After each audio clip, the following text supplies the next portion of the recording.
ભારત રત્ન પૂર્વ પ્રધાનમંત્રી અટલ બિહારી વાજપેયીના જન્મદિન નિમિત્તે અટલ સ્મૃતિ વર્ષ અંતર્ગત Ankleshwar GIDC notified area Bhajap દ્વારા અંકલેશ્વરની જયાબેન મોદી હોસ્પિટલ ખાતે દર્દીઓને પૌષ્ટિક અનાજની કીટ અને ફ્રૂટ વિતરણ કાર્યક્રમનું આયોજન કરવામાં આવ્યું.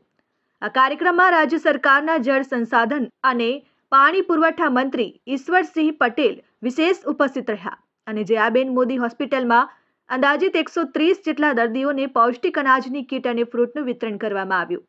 આ કાર્યક્રમમાં નોટિફાઈડ એરિયા ભાજપના પ્રમુખ જય તરૈયા, અલ્પેશ પટેલ સહિત હોદ્દેદારો અને આગેવાનો ઉપસ્થિત રહ્યા. 25 ડિસેમ્બર એ આપણા દેશના પૂર્વ વડાપ્રધાન અને ભારત રત્ન એવા સદૈવ શ્રી અટલ બિહારી વાજપેયીના જન્મદિવસ નિમિત્તે આજે અહીંયા શ્રીમતી જયાબેન મોદી હોસ્પિટલની અંદર ફ્રૂટ વિતરણના કાર્યક્રમ રાખવામાં આવ્યો હતો. જે રીતે અટલ બિહારી વાજપેયીની વાત કરીએ, તેઓ વિરોધીઓ પણ એમના વખાણ કરતા. જ્યારે સૌપ્રથમ સંસદની અંદર જ્યારે એમને જીતીને ગયા એ વખતે દેશના સૌપ્રથમ વડાપ્રધાન જવાહરલાલ નહેરુ હતા.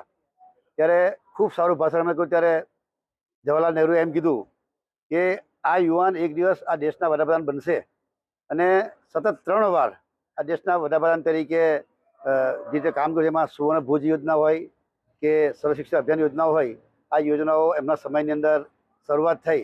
જોયું છે કે શિક્ષણની અંદર પણ સર્વ શિક્ષા અભિયાન દ્વારા અનેક શાળાના ઓરડાઓ બનાવીને આજે જે વિસ્તારમાં શાળાના ઓરડાની કમી હતી એવા વિસ્તારોની અંદર એનો લાભ મળી રહ્યો છે અને લોકોને એનો લાભ મળી રહ્યો છે. ત્યારે સદૈવ વાજપેયીજીને આ તબક્કે હું એમને શ્રદ્ધાંજલિ અર્પણ કરું છું. Dharmesh Patel, RN news, Ankleshwar.